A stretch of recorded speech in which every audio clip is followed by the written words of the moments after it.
Бәріңе сәлем. Ұйқы безін баяу өлтіретін 11 тағам. Толығырақ білгіңіз келсе, видеоны соңына дейін қараңыз.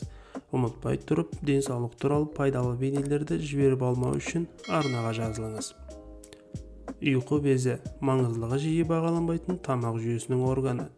Асқазан денсаулығының ағза үшін қаншалықты маңызды екенін бәріміз түсінеміз. Ішектің дұрыс жұмыс істеуі бауырдың қалыпты жағдайы. Ұйқы безінің орны қай жерде? Біз көбінесе оның бар екендігі туралы дәрігердің қабылдауында ғана біліп жатамыз. Айтпақшы, лайк басуды ұмытпаңыз. Ұйқы безінің аурулары сізді әдеттегі диетадан мәңгілікке бас тартуға мәжбүр етеді. Егер органның жұмысы бұзылса, панкреатит және қант диабеті дамиды. Панкреатит без тінінің қабынуымен, ас қорыту және күшті ферменттер өндірісінің бұзылуымен білінеді. Бұл ақуыз майлы тағамдардың сіңуін дерлік мүмкін емес етеді. Қант диабеті организм метаболикалық процестерді бұзатын және қандағы глюкоза деңгейін тұрақтандыру процесін бұзатын инсулин гормонын шығармайтын жағдай. Дәрігерлер ұйқы безін тамақ жүйесінің негізі деп санайды, сондықтан оны мұқият емдеу керек. Ағзаны ол мүлдем шыдай алмайтын тағамдарды жеу арқылы зардап шегуге мәжбүрлемеңіз. Немесе бездің ғана емес, сонымен бірге сіздің де қалыпты өмір сүруіңіз үшін олардың тұтынуын минимумға дейін азайтыңыз. Сонымен ұйқы безін баяу өлтіретін 11 тағам. Алкогольді сусындар. Ұйқы безі үшін ең қауіпті нәрсе алкоголь. Ол бүкіл денеге теріс әсер етеді. Алкогольді шамадан тыс тұтыну жедел панкреатит жағдайларының 80%-ын құрайды. Ал аурудың белгілері аймақта қатты ауырсыну және ұйқы безінің функциясын бұзылуы болып табылады. Алкоголь құрамындағы улы заттар осы органның жасушаларын бұзады, әсіресе ұйқы безі шырынын өндіруге жауапты жасушаларын. Алкоголь сонымен қатар ұйқы безінің қатерлі ісігінің дамуына әкелуі мүмкін. Бұл қатерлі ісікке шалдыққандардың 95%-і диагноз қойылғаннан кейін 5 жыл ішінде қайтыс болуы мүмкін. Бауырға ең алдымен алкоголь әсер етеді деп есептеледі. Бірақ олай емес. Бауыр алкогольді бейтараптандыратын ферменттер шығарады.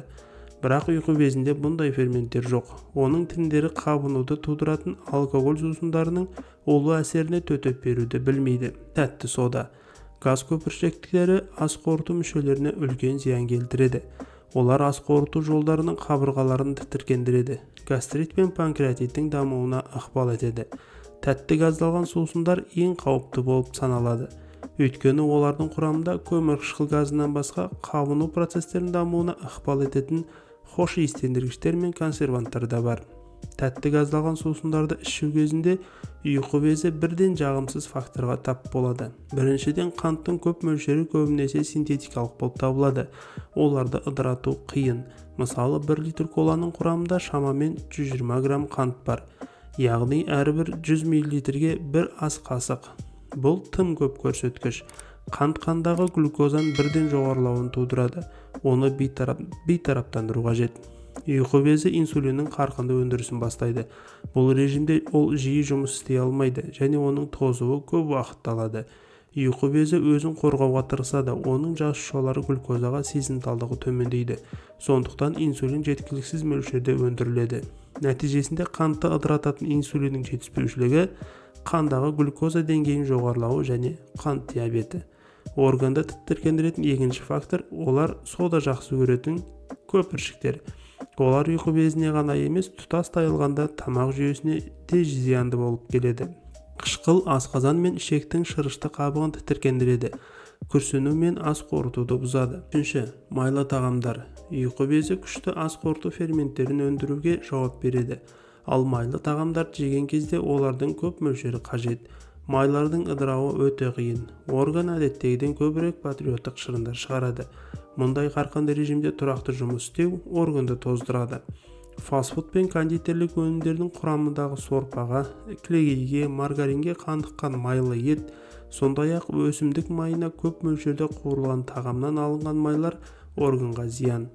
Балмұздақ сонымен қатар ас қорыту процесін тоқтататын және ұйқы безіндегі түтіктің спазмын тудыруы мүмкін суық өнім болып табылады. Бұл сезімтал орган үшін майлы тағамдар және суық жарылғыш қоспасы.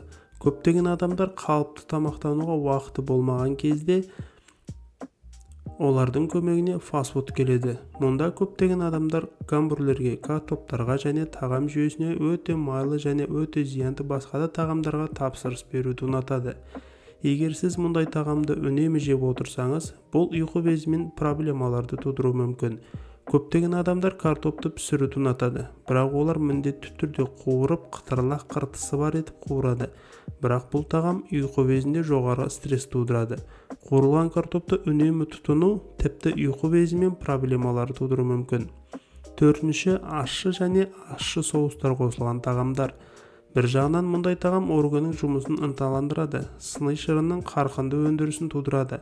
Бұл бездің қалыпты күйінде жаман емес, бірақ безде жағдай бұзылған кезде қабыну процесі дамиды.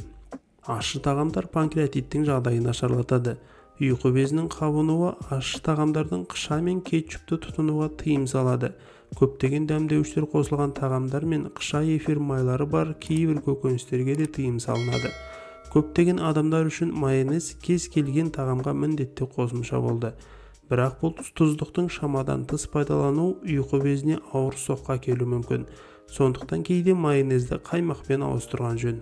Ал егер сіз шынымен майонез алғыңыз келсе, оны үйде жасаған дұрыс. Бұл қарапайым және көп уақытты қажет етпейді. Бесінші, өнеркәсіптік өнімдер мен дайын тағамдарда қолданылатын синтетикалық ингредиенттер, консерванттар, тұрақтандырғыштар, бояғыштар, дәм күшейткіштер және басқа тағамдық қоспалар. Жалпы барлық ас қорыту мүшелері мен жүйелері оларды ұнатпайды. Бірақ олардың көпшілігінің өз қорғау әдістері бар. Асқазан, бауыр ферменттері кез келген токсиндерді бейтараптандырады. Ал ұйқы безі синтетикалық компоненттерден өзін қалай қорғау керектігін білмейді. Олар оны біртіндеп, бірақ міндетті түрде бұзады. Алтыншы, малдың орган еттері ұйқы безі үшін пайдалы емес. Дегенмен, бауыр, қарын мен асқазанда қаныққан май қышқылдары мен холестерин көп.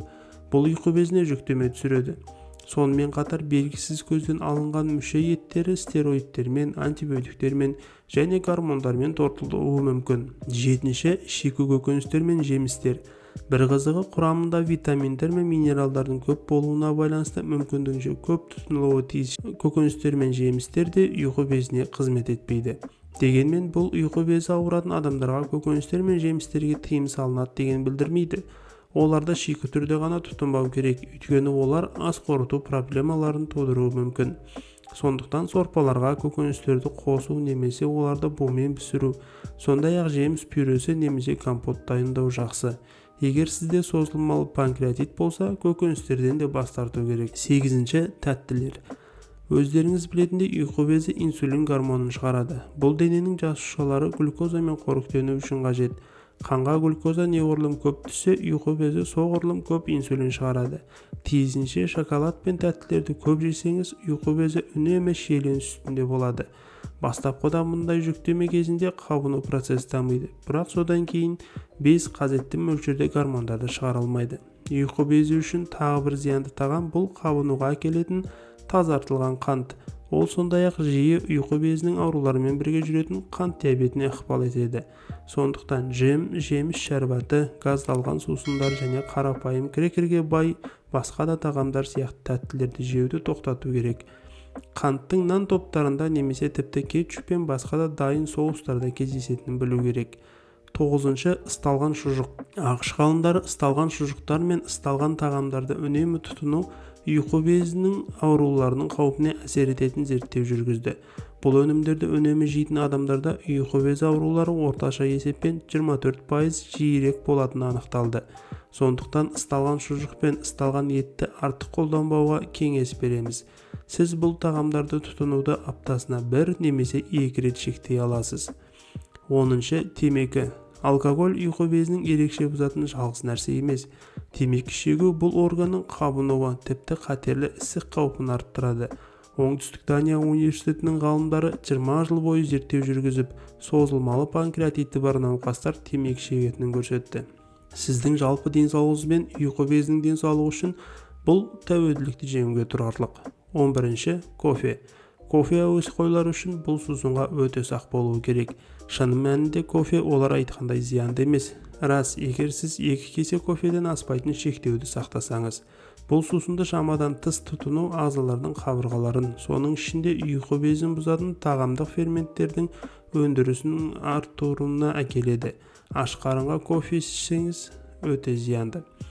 Осымен видеомыз аяқталды. Тамақты немесе жеңіл тағамдар таңдағанда абай және мұқият болыңыз. Ағзамыз аман болсын десеңіз, денсаулық туралы пайдалы видеоларды жіберіп алмау үшін арнаға жазылыңыз және лайк басуды ұмытпаңыз.